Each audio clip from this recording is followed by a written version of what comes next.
Hello and welcome to my channel. Today we continue our journey through the book of Genesis, a journey of faith, promises, and God's perfect timing.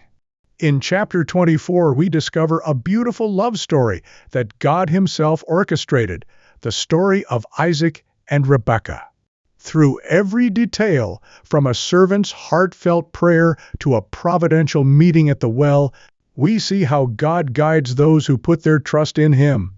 Let's dive into the chapter together and witness how God connects two people who have never met, but whose paths were destined to cross long before they were born. Chapter 24. A Bride for Isaac. Now Abraham was old, advanced in age, and the Lord had blessed Abraham in every way. Abraham said to his servant, the oldest of his household who was in charge of all that he owned, "Please place your hand under my thigh, and I will make you swear by the Lord, the God of heaven and the God of earth, that you shall not take a wife for my son from the daughters of the Canaanites, among whom I live, but you will go to my country and to my relatives, and take a wife for my son Isaac."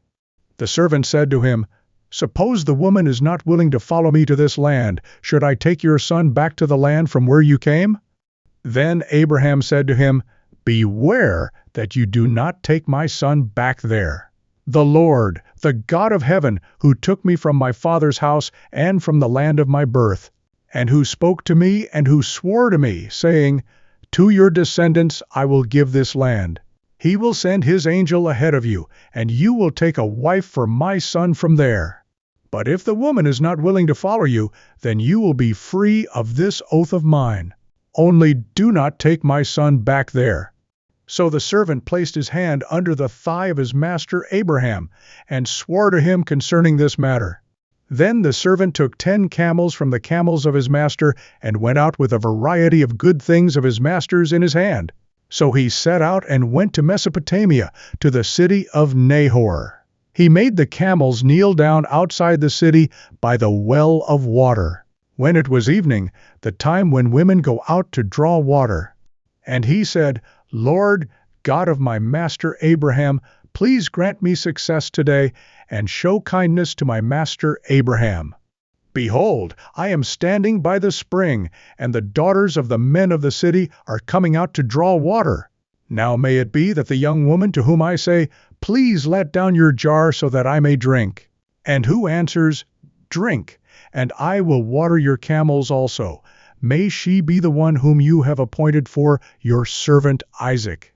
And by this I will know that you have shown kindness to my master." Rebekah is chosen.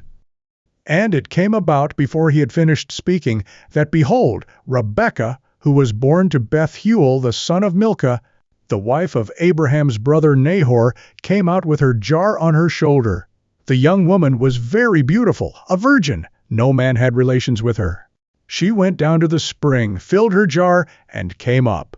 Then the servant ran to meet her and said, "Please let me drink a little water from your jar." And she said, "Drink, my lord." Then she quickly lowered her jar to her hand and gave him a drink. When she had finished giving him a drink, she said, "I will also draw water for your camels until they have finished drinking." So she quickly emptied her jar into the trough and ran back to the well to draw. And she drew for all his camels. Meanwhile the man was taking a close look at her in silence, to find out whether the Lord had made his journey successful or not. When the camels had finished drinking, the man took a gold ring weighing a half shekel, and 2 bracelets for her wrists weighing 10 shekels in gold, and he said, "Whose daughter are you? Please tell me, is there room for us to stay overnight at your father's house?" She said to him, "I am the daughter of Bethuel, Milcah's son, whom she bore to Nahor."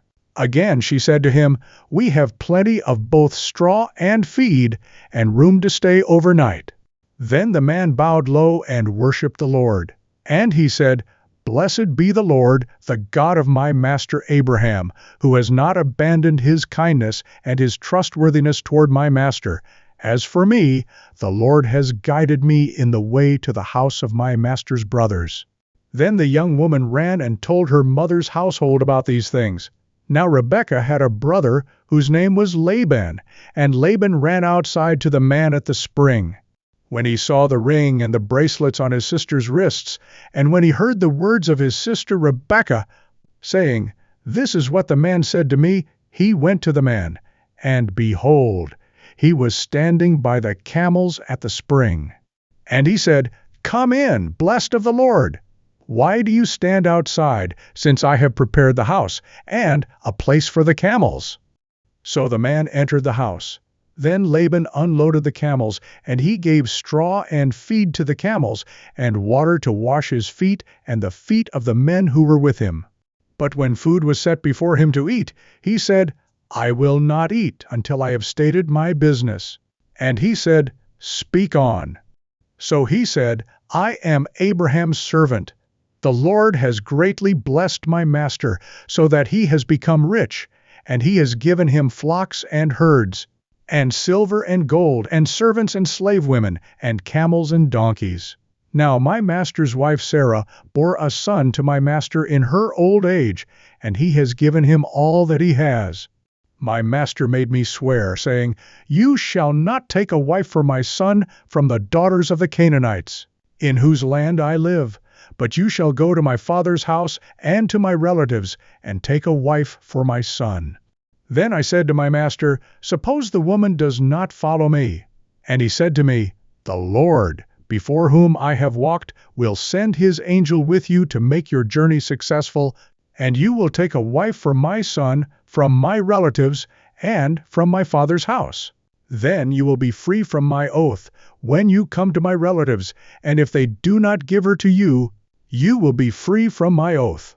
So I came today to the spring and said, 'Lord God of my master Abraham, if now you will make my journey on which I have been going successful, behold, I am standing by the spring, and may it be that the young unmarried woman who comes out to draw water, and to whom I say, "Please let me drink a little water from your jar," and she says to me, "You drink, and I will draw for your camels," also let her be the woman whom the Lord has appointed for my master's son." Before I had finished speaking in my heart, behold, Rebekah came out with her jar on her shoulder and went down to the spring and drew water. And I said to her, "Please let me drink." She quickly lowered her jar from her shoulder and said, "Drink, and I will water your camels also." So I drank, and she watered the camels also. Then I asked her and said, "Whose daughter are you?" And she said, "The daughter of Bethuel, Nahor's son, whom Milcah bore to him, and I put the ring on her nose, and the bracelets on her wrists." And I bowed low and worshipped the Lord, and blessed the Lord, the God of my master Abraham, who had guided me in the right way to take the daughter of my master's brother for his son. So now if you are going to deal kindly and truthfully with my master, tell me, and if not, tell me now, so that I may turn to the right or the left." Then Laban and Bethuel replied, "The matter has come from the Lord, so we cannot speak to you bad or good. Here is Rebekah before you. Take her and go, and let her be the wife of your master's son, as the Lord has spoken." When Abraham's servant heard their words, he bowed himself to the ground before the Lord. And the servant brought out articles of silver and articles of gold and garments, and gave them to Rebekah. He also gave precious things to her brother and to her mother. Then he and the men who were with him ate and drank and spent the night. When they got up in the morning, he said, "Send me away to my master." But her brother and her mother said, "Let the young woman stay with us a few days, say 10, afterwards she may go." However, he said to them, "Do not delay me, since the Lord has prospered my way. Send me away so that I may go to my master." And they said, "We will call the young woman and ask her." Then they called Rebekah and said to her, "Will you go with this man?" And she said, "I will go." So they sent away their sister Rebekah and her nurse with Abraham's servant and his men. And they blessed Rebekah and said to her, "May you, our sister, become thousands of 10,000s, and may your descendants possess the gate of those who hate them." Then Rebekah got up with her female attendants, and they mounted the camels and followed the man. So the servant took Rebekah and departed. Isaac marries Rebekah. Now Isaac had come back from a journey to Beer Lahai Roi, for he was living in the Negev. Isaac went out to meditate in the field toward evening, and he raised his eyes and looked, and behold, camels were coming. Rebekah raised her eyes, and when she saw Isaac, she dismounted from the camel. She said to the servant, "Who is that man walking in the field to meet us?" And the servant said, "He is my master." Then she took her veil and covered herself. The servant told Isaac all the things that he had done. Then Isaac brought her into his mother Sarah's tent, and he took Rebekah, and she became his wife. And he loved her. So Isaac was comforted after his mother's death. What a touching reminder that God works in quiet, wonderful ways. Isaac and Rebekah's story shows us that every step we take in faith, God is already ahead, preparing what we need at the right moment. Thank you so much for joining me in today's episode. If this journey through Genesis blesses you, don't forget to like the video and subscribe so you won't miss what's coming next. See you again in the next chapter. May God's peace be with you always.